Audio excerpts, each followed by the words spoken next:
வணக்கம், நான் தான் chef Dheena. Welcome back to chef Dheena's kitchen. இன்றைக்கி நம்ம கிச்சனில் ரொம்ப சூப்பரான இந்த வெங்காய சமோசா எப்படி பண்ணுறது பார்க்க போகிறோம்.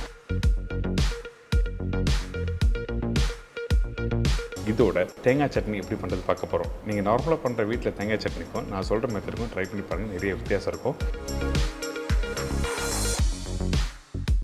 வெங்காய சமோசாவுக்கு தேவையான பொருட்கள்: மைதா 250 கிராம், பெரிய சைஸ் வெங்காயம் 4 நம்பர், உருளைக்கிழங்கு 2 நம்பர், சில்லி பவுடர் 1 டீஸ்பூன், சீரகம் powder 1/2 teaspoon, chaat masala 1/2 teaspoon, butter 1 tablespoon, உப்பு தேவையான அளவு, எண்ணெய் ஃப்ரை பண்ணுறதுக்கு தேவையான அளவு. இதாங்க இந்த ரெசிபிக்கு தேவையான பொருட்கள். இப்போ நம்ம என்ன பண்ண போகிறோம்னா, இந்த சமோசாவுக்கு மாவு மிக்ஸ் பண்ண போகிறோம். அதனால் மைதாவை நம்மக்கிட்ட இருக்க இந்த போரோசோலோட கிளாஸ் பவுலில் போட்டிருக்கேன். இந்த மைதாவில் உப்பு, கொஞ்சம் பட்டர், அதுக்கப்புறம் தேவையான தண்ணி ஊற்றி நல்லா மிக்ஸ் பண்ணுறோம்.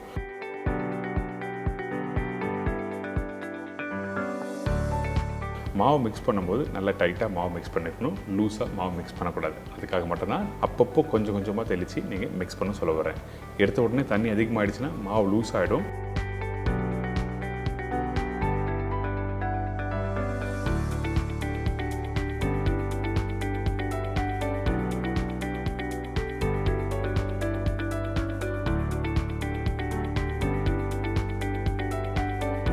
இந்த மாவு ரெடி ஆகிடுச்சுல. இதுக்கு பிறகு பார்த்தீங்கன்னா, இந்த ரெடியான மாவை வச்சு நம்ம என்ன பண்ணுறோம், லைட்டாக கட்டிங் போர்டில் போட்டு ரோல் பண்ணுங்கள். இந்த மாதிரி ரோல் பண்ணும்போது கொஞ்சம் ஷேப் கிடைக்கும், அதனால தான் இந்த மாதிரி பண்ணுறோம்.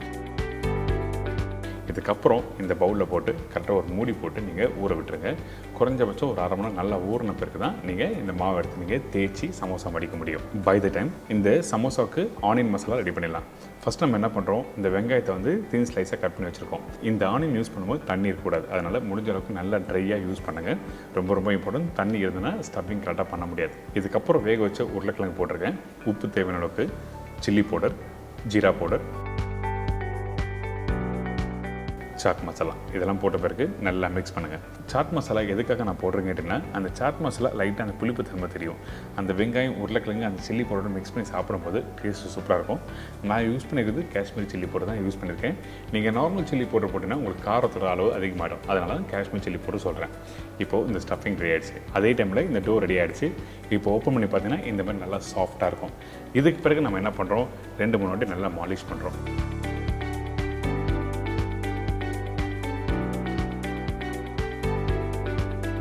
மாலிஷ் பண்ணிவிட்டு அதுக்கப்புறம் உங்களுக்கு தேவையான சைஸில் நீங்கள் கட் பண்ணிக்கலாம். ஃபஸ்ட்டு ரஃப்பாக கட் பண்ணுறேன், அதுக்கப்புறம் பேடாக எப்படி கட் பண்ணுறது நான் சொல்லித்தரேன்.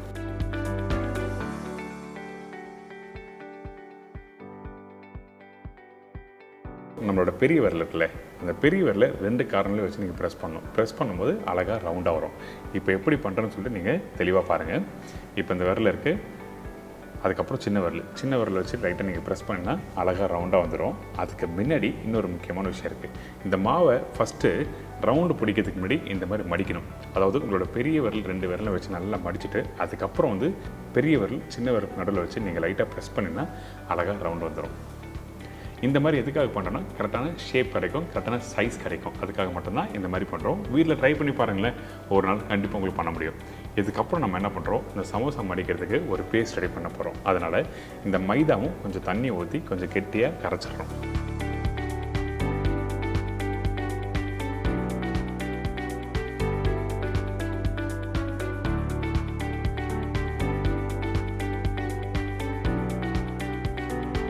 இந்த மாதிரி கெட்டியான பக்குவத்தில் வந்திருக்கும். இதுதான் பைண்டிங் ஏஜென்ட் சொல்லுவாங்க. இதுக்கப்புறம் நம்ம ரெடி பண்ணி வச்சுருக்க அந்த பேடா இருக்குல்ல, அந்த பேடா வந்து நம்ம சப்பாத்தி மாவு மாதிரி தேய்க்க போகிறோம். அதனால் கட்டிங் போல் கொஞ்சம் மாவு போட்டு இந்த மாதிரி ரோல் பண்ணுங்கள். நீங்கள் வீட்டில் எப்படி சப்பாத்தி தேய்ப்பீங்களோ அதே மாதிரி தேய்க்கணும். ஆனால் எந்த அளவுக்கு பேப்பர் மாதிரி தேய்க்க முடியுமோ அந்த அளவுக்கு பேப்பர் மாதிரி தின்னாக தேய்ச்சிருங்க. ரொம்ப இம்பார்ட்டன்ட். திக்காக இருந்ததுன்னா சமோசா உங்களுக்கு மடிக்கிறதுக்கு வராது.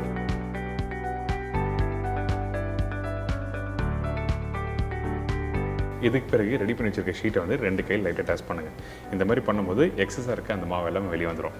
ஸோ இப்போ நம்மகிட்ட இருக்க அந்த பேடா எல்லாத்தையும் இந்த மாதிரி தான் தேய்ச்சி ரெடி பண்ணி வச்சுருக்கேன். இதுக்கப்புறம் நம்ம என்ன பண்ணுறோன்னா, ரெடி பண்ணி வச்சுருக்க அந்த ஷீட்டில் 1 by 1 மேலே ப்ளேஸ் பண்ண போகிறோம்.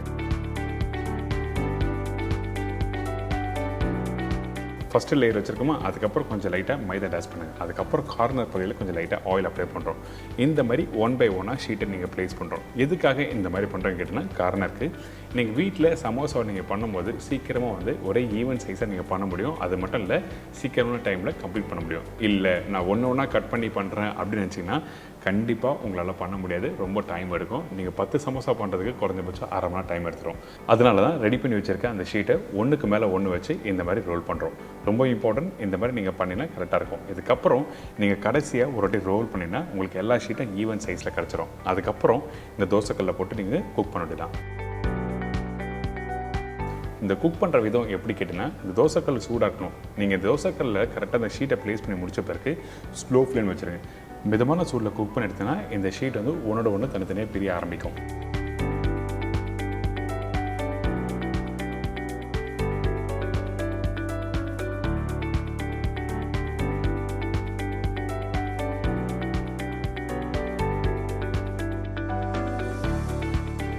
இந்த மாதிரி ஷீட்டு தனித்தனியாக வர ஆரம்பிக்கும். இதுக்கப்புறம் நம்ம என்ன பண்ணுறோம், சைடில் இருக்க ட்ரிம்மிங்ஸ் எல்லாத்தையும் கட் பண்ணுறோம். ரொம்ப பேசிக். நீங்கள் சமோசா ப்ராப்பராக நீங்கள் மடிக்கணும்னு வச்சிங்கன்னா அப்போது இந்த சைடில் அங்கங்கே ஒன்று பெருசு ஒன்று சின்னதாக இருக்கும் பார்த்தீங்களா, அதை வந்து இந்த மாதிரி ட்ரிம்மிங்ஸாக நீங்கள் கட் பண்ணி எடுத்துருங்க. அப்போ தான் ஈவன் சைஸ் கிடைக்கும் நம்மளுக்கு. இதுக்கப்புறம் உங்களுக்கு சமோசா என்ன சைஸில் வேணுமோ அந்த சைஸில் நீங்கள் இந்த ஷீட்டை கட் பண்ண ஆரம்பிங்க. 2 இன்ச்சு இல்லை 3 இன்ச்சு அதுக்கேற்ற மாதிரி நீளம் அகலம் பார்த்து நீங்கள் ப்ராப்பராக நீங்கள் கட் பண்ணிக்கலாம். இப்போ கட் பண்ணி எடுத்திங்கன்னா இந்த மாதிரி ஷீட்டு தனித்தனியாக வரும். பார்த்தீங்களா, டைம் மிச்சமாகும், ஒரே சைஸ்லையும் கிடைக்கும். அதனால தான் இந்த மாதிரி ஸ்டெப் பை ஸ்டெப்பாக பண்ணுறோம்.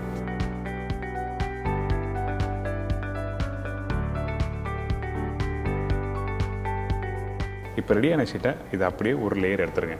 எடுத்த பிறகு நம்ம என்ன பண்ணுறோம், மேல் பகுதியில் ரெடி பண்ணி வச்சுருக்க அந்த மைதா பேஸ்ட்டு, அந்த மைதா பேஸ்ட்டை நீங்கள் எடுத்து மேலே அப்ளை பண்ணுங்கள்.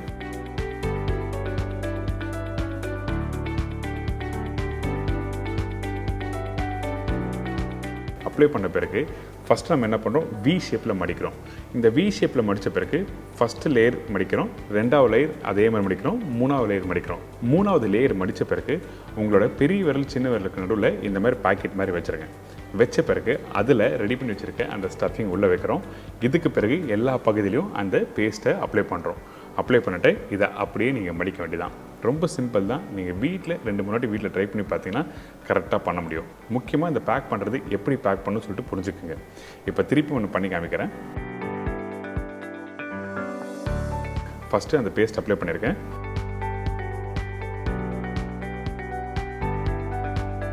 இதுக்கப்புறம் நீங்கள் வீட்டில் எப்படி பொட்டலம் மடிப்பீங்க, அதாவது மல்லிகை கடைக்கு போனாலோ இல்லை பீச்சுக்கு போய் சுண்டல் சாப்பிட்டாலும் எப்படி மடிப்பாங்க, அந்த மாதிரி 3 லேயர் வந்திருக்கணும்.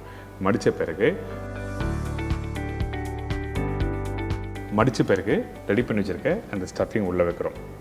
தேவையானளுக்கு மட்டும்தான் ஸ்டஃபிங் வைக்கணும். அதிகமான ஸ்டஃபிங் வச்சுன்னா நீங்கள் மடிக்க முடியாது, அதாவது மேல் பகுதியை ப்ராப்பராக க்ளோஸ் பண்ண முடியாது சொல்கிறேன். இதுக்கப்புறம் எல்லா பகுதியிலும் அந்த பேஸ்ட்டை வச்சு அப்ளை பண்ணிவிட்டு இந்த கார்னர் பகுதி எல்லாத்தையும் வந்து இந்த மாதிரி ப்ராப்பராக மடித்து எடுத்திங்கன்னா சமோசா சைஸ் உங்களுக்கு கிடச்சிரும். இந்த மாதிரி தான் ஷீட்டு எல்லாத்தையும் கட் பண்ணி ரெடி பண்ணி வச்சுருக்கேன். இதுக்கப்புறம் ஆயிலை ஃப்ரை பண்ண போகிறோம். நீங்கள் ஆயிலை ஃப்ரை பண்ணுறது பக்கம் ரொம்ப இம்பார்ட்டன்ட். எண்ணெய் சூடாக இருக்கணும். அதே டைமில் ரொம்ப சூடாக இருந்ததுன்னா உங்களுக்கு சமோசா ஃப்ரை பண்ணும்போது பபுள்ஸ் வந்துடும். அப்படி வந்தால் ப்ராப்பராக குக் பண்ணுற விதம் இல்லைன்னு அர்த்தம். அதனால் கரெக்டான சூடில் நீங்கள் ஸ்லோ ஃப்ளேமில் குக் பண்ணணும்.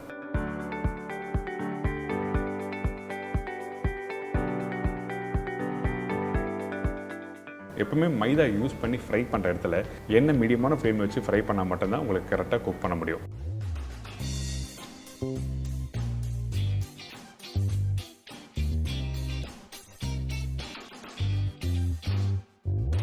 இதோட தேங்காய் சட்னி எப்படி பண்ணுறது பார்க்க போகிறோம். இப்போ இந்த ரெசிபிக்கு தேவையான பொருட்கள் பார்த்தலாமா.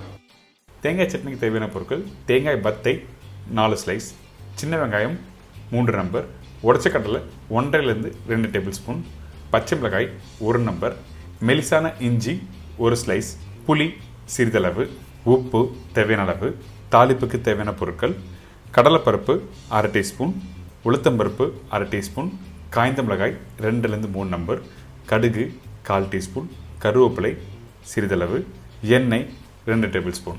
இதாங்க கோகனட் சட்னிக்கு தேவையான பொருட்கள். இந்த தேங்காய் சட்னி பண்ணும்போது எல்லாருக்கும் வந்து வீட்டில் தேங்காய் சட்னி டேஸ்ட்டாகவே இருக்க மாட்டேன்னு சொல்லி நிறைய பேர் பிரச்சனை இருக்குது. அதுதான் ஓப்பனிங்கில் நான் சொன்னேன். இந்த சட்னி அரைக்கும் போது கரெக்டான ரேஷியோ ஃபாலோ பண்ணுறது ரொம்ப சூப்பராக இருக்கும்.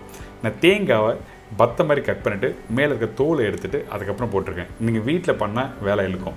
அதனால் என்ன பண்ணுறேன்னா, தேங்காய் திருவில் இருக்குல்ல, திருவில் வச்சு நல்லா திருவிட்டிங்கன்னா வெறும் அந்த வெள்ளை தேங்காய் மட்டும் கிடைக்கும், ஓடு கிடைக்காது. இந்த மாதிரி ரெடி பண்ணி முடித்த பிறகு நம்ம என்ன பண்ணுறோம், தேங்காய் டேரெக்டாக மிக்ஸி ஜாரில் போட்டிருக்கோம். இதுக்கு பிறகு 3 சின்ன வெங்காயம், அதாவது சாம்பார் வெங்காயம் போட்டிருக்கேன், இஞ்சி. இஞ்சி இந்த மாதிரி தீன் ஸ்லைஸாக கட் பண்ணி போடுங்க. அதனால தான் உங்களுக்கு நல்லா திருப்பி காமிச்சிருக்கேன். இதுக்கு பிறகு காரத்துக்காக பச்சை மிளகாய் போட்டிருக்கோம். ஒரு பச்சை மிளகாய். காரம் இல்லைன்னா கொஞ்சம் அதிகமாக வேணால் நீங்கள் போட்டுக்கலாம், ஒன்றும் தவறு எதுவுமே இல்லை. இதில் உடச்ச கடலை. இந்த உடச்ச கடலை நான் சொன்ன ரேஷியோ கரெக்டாக போட்டு பாருங்கள், சூப்பராக இருக்கும். உப்பு தேவையான போடுறோம். இதெல்லாம் போட்ட பிறகு இன்னொரு முக்கியமான இன்க்ரீடியன்ஸ் என்னென்னா புளி. புளி ஒரு சின்ன துண்டு போட்டு இது தண்ணி ஊற்றி நல்லா அரைச்சி பாருங்களேன், சூப்பராக இருக்கும். இந்த புளி எதுக்காக ஆட் பண்ணுறோன்னா, இந்த வெங்காயம் ஆட் பண்ணுறோம். அந்த வெங்காயம் நீங்கள் டேரெக்டாக கடித்து சாப்பிடும்போது அது காரத்தன்மை தெரியும்ல, அது பேலன்ஸ் பண்ணுறதுக்காக தான் நம்ம புளி இதில் யூஸ் பண்ணுறோம். இப்போ தண்ணி ஊற்றியாச்சு, நல்லா அரைச்சிருங்க. அரைக்கிற பக்கம் என்னென்னா ஒரு 95% அளவுக்கு அரைச்சிருக்கணும். Fine paste அரைக்கக்கூடாது. இந்த மெத்தடில் பண்ணும்போது ஃபைன் பேஸ்ட்டாக அரைச்சா டேஸ்ட்டு மாறும். அதனால் ஒரு 95% அளவுக்கு கொஞ்சம் திரியாக அரைச்சிருங்க. இது பார்த்தீங்கன்னா இந்த உடுப்பி ஹோட்டல்லாம் போனால் இந்த மெத்தட்லாம் ஃபாலோ பண்ணுவாங்க. ஸ்பெஷலி பார்த்தீங்கன்னா கௌரி நிவாஸ், சரவணா பவன் இந்த மாதிரி ப்ராப்பர்ட்டிலாம் இந்த மாதிரி தான் பண்ணுவாங்க. இப்போ ரெடி ஆகிடுச்சு. நம்ம என்ன தான் சட்னி ரெடி பண்ணாலும் அதுக்கப்புறம் அந்த தாளிப்பு ரொம்ப ரொம்ப இம்பார்ட்டன்ட். நிறைய பேர் சட்னி ரெடி பண்ணி முடிச்ச பிறகு தாளிப்பு போட மாட்டாங்க. அதனால் தாளிப்பு போட்டு நீங்கள் மிக்ஸ் பண்ணி சாப்பிட்டு பாருங்கள், அதோட எக்ஸ்பீரியன்ஸ் வேறு மாதிரி இருக்கும். கொஞ்சம் எண்ணெய், கடுகு, கடலைப்பருப்பு, உளுத்தம்பருப்பு, காஞ்ச மிளகாய், கருவேப்பிலை இதெல்லாம் போட்டு நல்லா தாளித்து அந்த சட்னியில் போட்டு நல்லா மிக்ஸ் பண்ணி நல்லா சுட சுட தோசை இட்லியோட சாப்பிட்டா அடடா மறக்கவே மாட்டீங்க.